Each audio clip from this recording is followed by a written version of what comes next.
Ami Soteo, le président français est en colère. Oui, il est en colère suite à la condamnation de l'agent de la DGSE française, Yann Vézilier. Oui. Dites à la France et à quelques rosques, les gars de la DGSE qu'ils avaient envoyés pour venir déstabiliser le Mali, Yann Vézilier, officier de l'armée de l'air française, et que même la France avait décoré là, ils vont plus jamais le revoir. Le journal Le Monde nous apprend que le Mali refuse toute négociation pour libérer Yann V, l'officier des services de renseignement extérieur français, détenu depuis le 14 août 2025, soit bientôt 6 mois. Il est accusé par les autorités maliennes, dirigées par le général Assimi Goïta, d'avoir participé à une tentative de déstabilisation, même un putsch, aux côtés d'une dizaine de militaires maliens arrêtés. Paris, qui avait au début nié qu'il s'agissait d'un agent de renseignement, dénonce des accusations sans fondement, exige sa libération immédiate et rappelle son statut diplomatique. On écoute son discours rapidement et puis on revient. Famille, partagez massivement cette vidéo dans tous les coins. Ça doit arriver dans l'AES. La France observe avec une profonde inquiétude l'attitude des autorités maliennes concernant l'arrestation. Score historique pour le Mali. 888 milliards de francs CFA reversés à l'État par les sociétés minières en 2025, soit 1,5 milliard de dollars. Une hausse de 6% malgré une production en baisse. C'est la flambée des cours mondiaux de l'or qui fait la différence. Cependant, à partir du 15 juin, l'orpaillage artisanal s'arrête sur tout le territoire national jusqu'au mois d'octobre. Bien informé sur les informations, le grand Macron au niveau de l'autre côté de l'Occident n'est pas content du Mali, chef fournisseur, par rapport à très en colère contre le Mali, chef fournisseur. Qu'est-ce que vous en pensez, la famille? Dans les commentaires, on se tient. Je vais vous laisser regarder la vidéo, écouter en tout cas quelques réactions et comprendre la situation.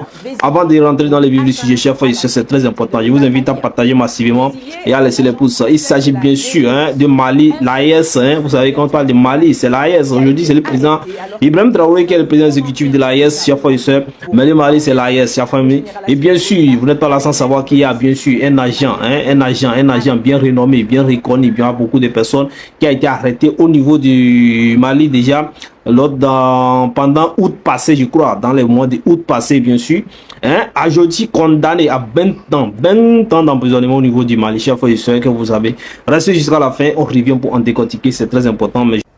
Depuis hier, je vois la toile africaine s'enjailler à propos de la condamnation à 20 ans de prison de Yann Christian Bernard Vézilier pour atteinte à la sécurité de l'État malien. Vézilier est un agent français de la DGSE, infiltré sous couverture diplomatique, qui a été arrêté alors qu'il était en train de fomenter un coup d'État au Mali pour renverser le général Assimi Goïta avec l'aide... C'est la saison des pluies, résultat, pause obligatoire. Le JNIM vient de publier un communiqué offrant des récompenses pour des informations sur des responsables maliens. Des récompenses en euros.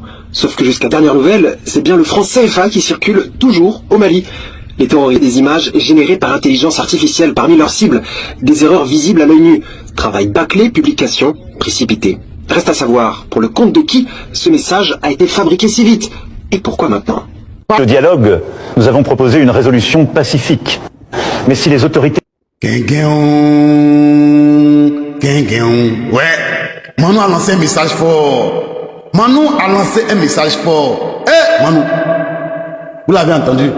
La question qu'on voulait te poser ici, ton Yann Vézilier là, on est allé en France, il a arrêté, on a arrêté sur notre territoire malien. C'est la question que je te pose. Et si c'est là-bas on l'a arrêté, il est allé chercher quoi? C'était à quelle occasion on l'a arrêté? C'était posé toutes tes questions avant de venir menacer. Oh, vous ne faites rien. En fait, vous avez dans votre tête que l'Afrique c'est votre champ, vous pouvez rentrer comme vous voulez. Mais comprenez une seule chose, aujourd'hui l'AES, ce n'est plus votre champ. De la manière avant, on rentrait, on sortait, on faisait ce qu'on voulait faire là. Ce n'est plus le cas aujourd'hui. Et ceux qui sont là disent que on doit respecter le territoire qui est là. Celui qui vient, qui essaie de foutre la merde, la loi lui sera appliquée. Et c'est dans ce cas-là nous sommes aujourd'hui. Quelqu'un qui est venu dans l'optique de déstabiliser, forcé sera condamné. Vous les terreaux en France, est-ce que vous les laissez? Est-ce que vous laissez les terreaux en France? La loi s'applique à lui.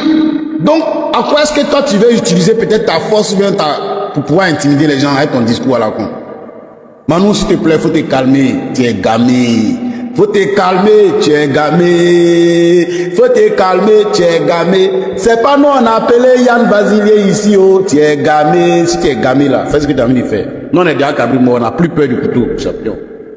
On a subi pendant des années Ce que vous faites actuellement là, ça glisse sur nos corps. On est déjà vaccinés. 12 000 soldats sont venus, sont retenus. Ou bien tu as été comporté comme Donald Trump a fait en truc là. Peuple de l'AES, soyez très prudent. Oui, parce que c'est ce qu'il envisage faire.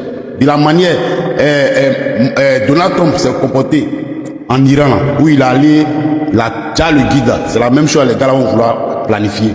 Soyez très vigilants, soyez très prudents. Toutes les sorties limitées, voilà, faites ce que vous avez à faire pour être très prudent. C'est de ça qu'il s'agit. Sur ce, partagez ça dans tous les coins, on est ensemble. Manon, va être gamé, c'est la vie. Il n'y a pas un terreau qui va arriver en France et que vous allez l'ignorer. Non. La loi lui sera appliquée immédiatement sans juger même. Parce qu'il est venu s'aimer le désordre dans votre pays. Maintenant, quand c'est nous les Africains, là, c'est nous maintenant, on doit subir. Parce que vous êtes trop forts. Cette force-là, on l'a déposée ailleurs depuis très longtemps. On ne vous considère même pas comme des plus forts. Voilà. On vous a vu en Iran.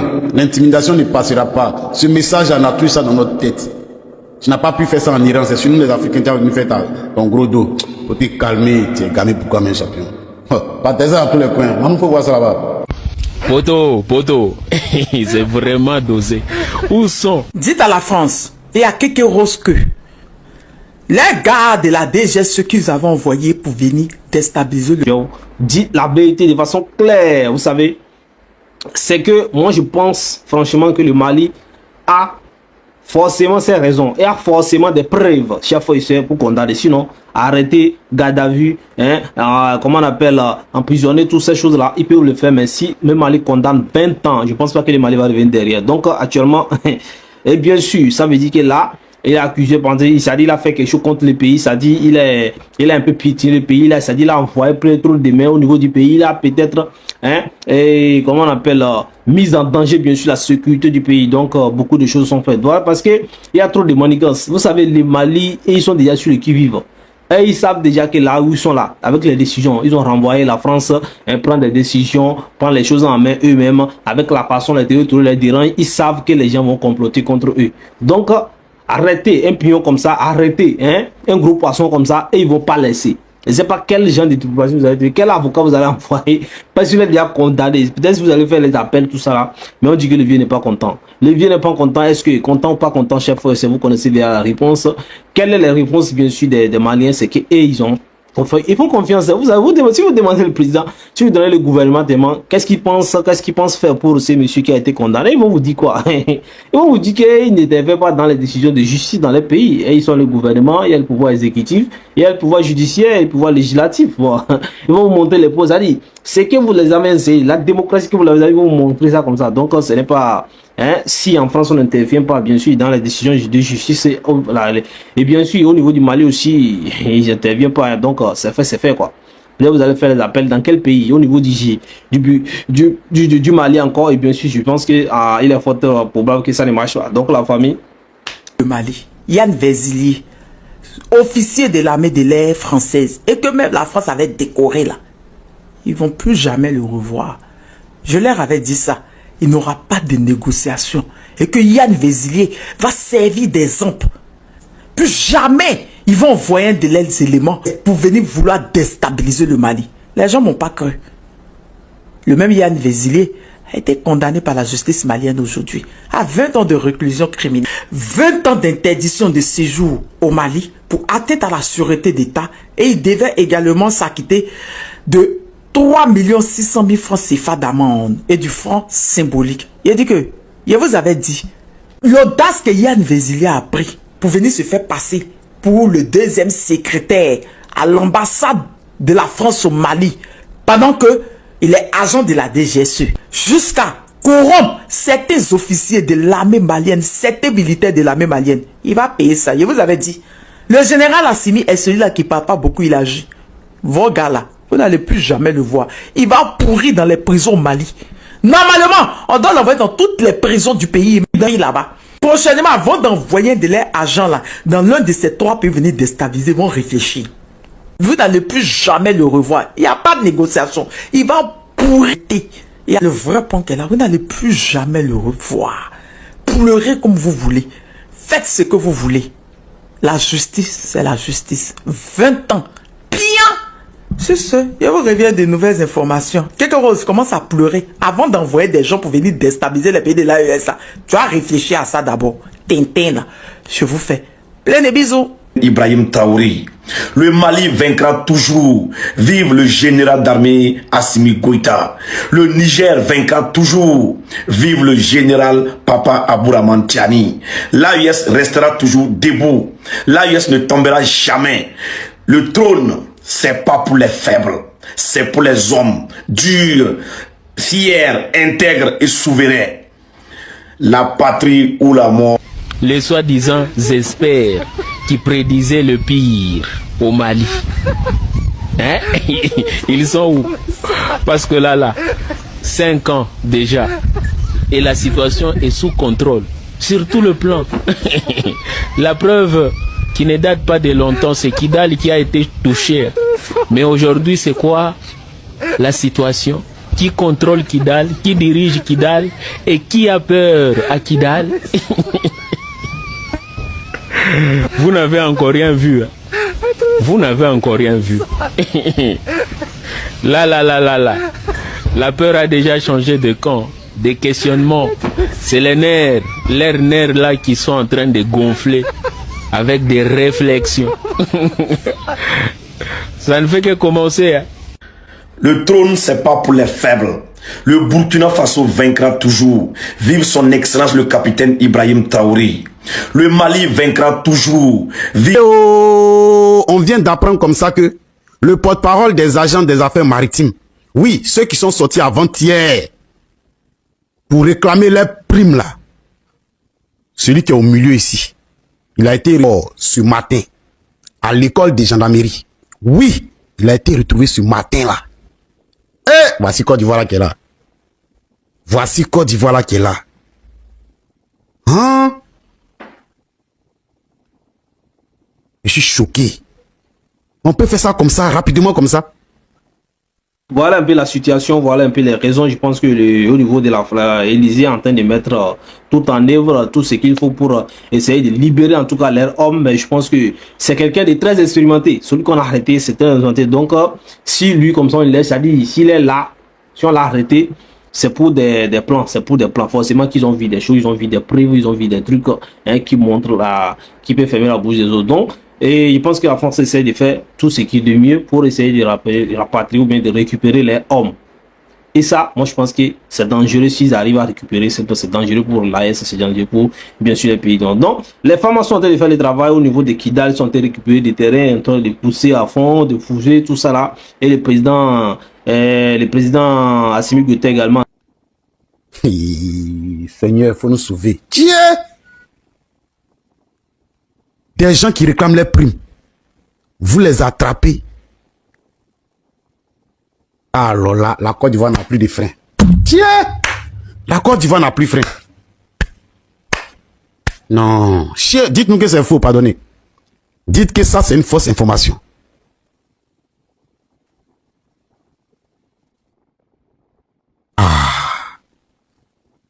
Hein? C'est celui qui est au milieu là. Hein? Oui, c'est celui qui est au milieu là. Vous pouvez même écouter sa vidéo. Être assimilé à les disciplines dans le travail. Le code du travail est clair dessus. Une lutte syndicale n'est pas aussi une lutte de partis politiques. Nous luttons pour nos meilleures conditions de vie et de travail. Restons unis, restons mobilisés, restons disciplinés. Cette lutte, il faut la mener car elle va de la dignité des agents et du bien-être de nos familles. Lorsque des agents restent debout dans la dignité, chers amis, chers camarades, quand nous restons unis, aucun obstacle ne peut arrêter notre marche. Mais ça là, qui va nous aider dans le pays, ça là? Qui va nous aider? Mais si le RHDP arrête les gens n'importe comment, et puis on les envoie en prison, ils ne retrouvent plus la vie. Ouais. Parmi, voilà ça là-haut. Vous les corps à bien, vous voyez ce que vous faites, non? Vous voyez comment vous gérez le pays, ça là, non? Ah! Dans cette affaire de déguerpissement en Côte d'Ivoire, ça ne touche pas seulement que les Ivoiriens, ça touche aussi des étrangers. Et c'est pourquoi le Ghana a décidé d'évacuer ses citoyens en détresse en Côte d'Ivoire après les déguerpissements. Le Ghana a au moins science par rapport à ses citoyens qui sont en train de traverser une difficulté. Mais nous sommes en Côte d'Ivoire, où même il y a les déguerpissements. Qui va sauver les Ivoiriens? Qui va sortir les Ivoiriens de leur détresse? Qui va les sortir des difficultés dans lesquelles ils sont actuellement? Il y a des Ivoiriens qui ont vu leurs maisons détruites par des caterpillars. Et ils dorment à la belle étoile. Il pleut sur eux, ils sont là. Il y a soleil sur eux, ils sont là. Qui va s'occuper des Ivoiriens qui sont en détresse? Qui va les loger? Qui va les nourrir? Qui va trouver une solution pour eux? Voilà un pays sérieux. Ils ont vu qu'en Côte d'Ivoire, il y a les ressortissants. Ils ont vu qu'il y a des déguerpissements. Ils ont décidé de récupérer les citoyens pour aller trouver une solution chez eux. Mais nous, en tant qu'Ivoiriens, quelle est la solution? Qu'est-ce qui est mis en casser tout ça là? En tout cas, moi j'ai du mal à croire, mais je pense que si c'est le cas, c'est très grave. Donc ça c'est autre chose. Et également le cas de monsieur Bokou, ou bien comment il s'appelle, qui vient, qu'on dit qu'on ne retrouve pas et que les Ivoiriens ne veulent pas laisser passer, hein, parce que c'est normal, parce que les gens sont dans la rue, les gens ont perdu des choses, les gens ont perdu des maisons aujourd'hui, et on va leur dire qu'on ne sait pas où est la personne qui a fait cette erreur là. Il faut vraiment qu'on arrête les gens, sinon ça ne peut pas se passer comme ça. Il faut qu'on arrête les gens, parce que on ne peut être persuadé, parce qu'on dit que lorsqu'on cassait, on faisait des démolitions, il y avait des soldats qui suivaient, voilà, qui a payé ces personnes qui sont allées casser, qui a payé qui a donné l'ordre à ces militants, des militaires d'aller surveiller, d'aller encadrer tout ça là. Ils sont d'accord habillés, qui a donné. C'est comme ça que vous allez commencer par arrêter les gens. Et ça, c'est compréhensible. Donc, on a compris à Tumanga aussi qui a, pour la première fois, moi, je l'ai entendu parler, de l'incompétence, en tout cas, je paraphrase, le manque de gestion, d'efficacité dans la direction du pays, quoi, en quelque sorte. Mais ces gens-là, bon, ceux qui viennent aujourd'hui parler de tout ça là, moi je pense qu'ils doivent avoir honte, mais c'est bien de prendre les dispositions de parler, parce que vous en avez parlé assez, vous avez trop défendu, mais j'espère que le président, même en tête de l'État, n'est pas d'accord avec tout ça, parce que si c'est comme ça, tout ça là, et le président Assimi Goïta également en train de donner la force, en train de faire ce qu'il faut en forgeant bien sûr les forces avec l'AES, et surtout au niveau avec la Russie également, qui essaye de défendre les territoires. Donc force aux femmes, force aux Maliens, force à tout le monde d'ici là. Merci de nous avoir suivis d'ici. N'oubliez pas de vous abonner, partager massivement.